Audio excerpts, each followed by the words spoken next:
Hello everybody, video here for you today. There's a ranch in northern Utah that's considered to be the epicenter of the strangest and most disturbing occurrences on Earth. Bizarre UFO sightings, animal mutilations, and unusual energies that have proven harmful to humans. The federal government investigated for 2 decades, but their findings have never been made public. Now, a new team of independent scientists and researchers are uncovering proof of the claims and will stop at nothing to reveal the secret of Skinwalker Ranch. This is the no cap recap of The Secret of Skinwalker Ranch, Season 6, Episode 12, called Hard Boiled, originally aired August 19th, 2025. For more Skinwalker Ranch recaps, there's a playlist link in the upper right. The episode opens with a 1969 aerial photo of the mesa that shows the drill site. Archaeologist Chris Roberts found a 1964 nickel and informed the team that archaeologists have been throwing in a coin from the year of the excavation when backfilling any cavities.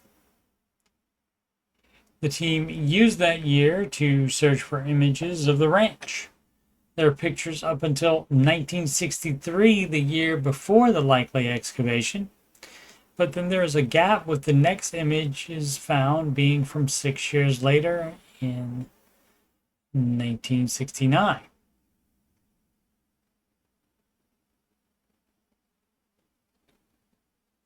Dr. Taylor apparently thought that was sus because he used AI to compare the 1961 and 1963 images, and as you can see, they look almost identical.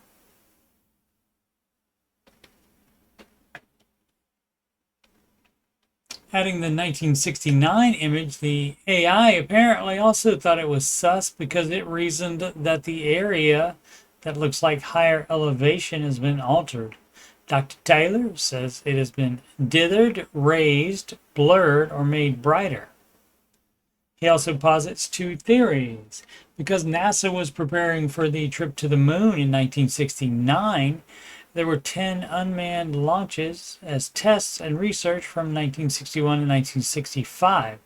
Dr. Taylor says upon re-entry, those craft either fell into the ocean, burned up due to the extreme heat caused by atmospheric friction, or were never recovered. Theory 1 is that one craft crashed into the mesa, which could explain what's in the mesa, but not all of the strange things previous to and during the team's tenure on the ranch. Theory 2 is that NASA / the government was looking for one of their crashed craft and found something else instead and covered it up. The team goes to the mesa to try to get more information on what is inside it. The item Thomas is holding is what was previously described as a dome. It contains 2 cameras and a light, and the plan is to mount it where the drill bit would be connected to explore the already drilled portion of borehole 2 on the left side of the big anomaly in the mesa. On the previous episode, the team decided to stop the drilling so that they don't further damage whatever is in the mesa. The drillers went in about 240 feet, then pulled back out so that the footage could be reviewed.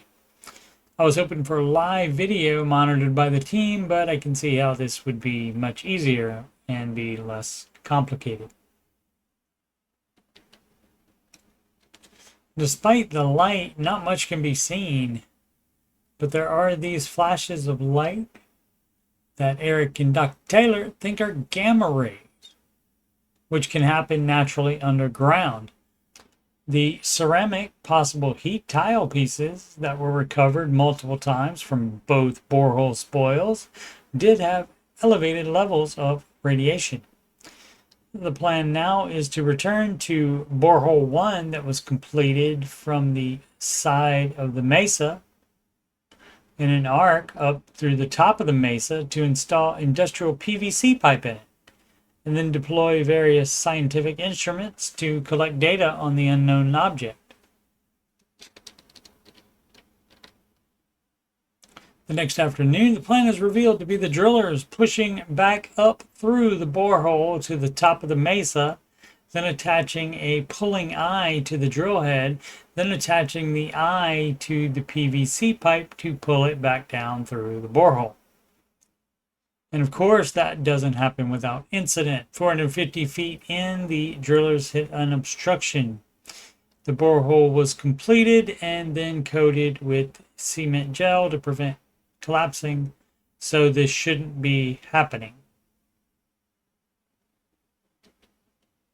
They managed to get around the obstruction, and you can see that the teeth on the drill bit are worn down when it makes it to the top of the mesa.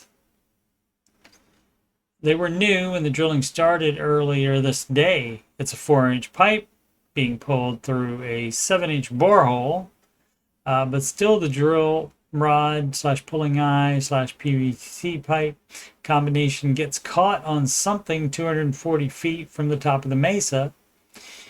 But with some overtime, working past darkness and attaching the driller's semi-truck to the drill rig, they pull through the obstruction and get the PVC pipe all the way down to the bottom of the mesa.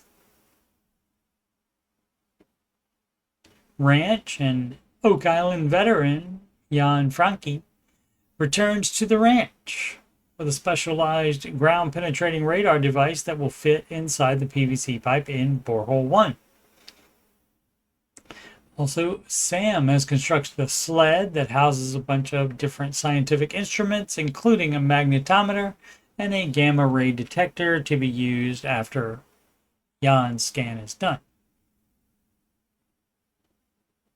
While Jan's device is being put into the PVC pipe, Dr. Taylor walks along the borehole's path with his spectrum analyzer in case there are any energy waves or radio frequency broadcasts, which happen frequently during the team's operation. Jan's device has no issues in the borehole and is recovered without incident. He will begin processing the data immediately. Dr. Taylor reports that there was a 1.6 gigahertz signal for a short time, but it stopped. Numerous such signals on that frequency were observed while the borehole drilling was taking place over the past 2 years.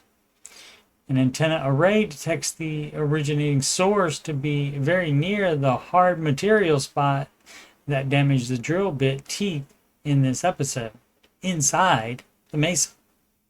SAM scans also are concluded without incident. In the command center with Jan via video conferencing, both results are given. SAM starts by showing these magnetometer spikes between 240 and 280 feet deep, presumably from the top of the mesa. Jan reports an anomaly that is 12 feet from the borehole and is 6 feet thick.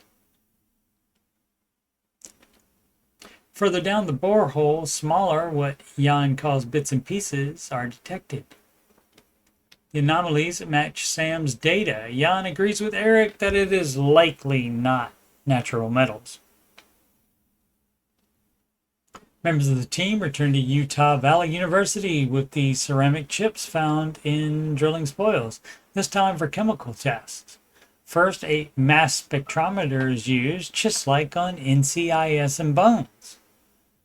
After that, acid is used, and the combined data reveals the elements that make up the ceramic pieces.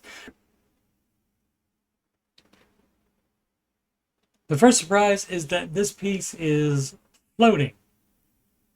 Normal ceramics don't float. Dr. Taylor wonders how it can be hard enough to cause so much damage to the drill bit teeth, but be light enough to float. The lab doc is able to break down the pieces into dust fairly easily, and Dr. Taylor points out that she didn't use as much pressure as the drill did on the ranch. Eric says you wouldn't think that these ceramics are the hard material unless it's because they were behaving differently in the mesa.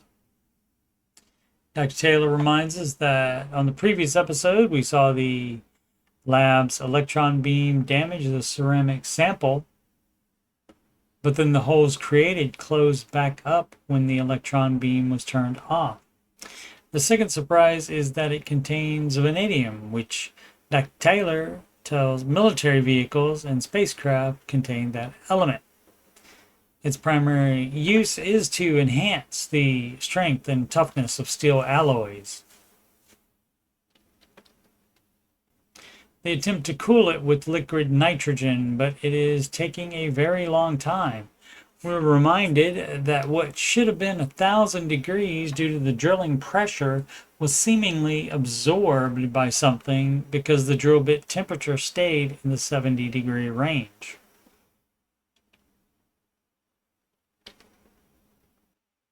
I'll continue recapping Season 6 this summer through late September, and then continue retro no-cap recaps of Seasons 2 through 4 of The Secret of Skinwalker Ranch.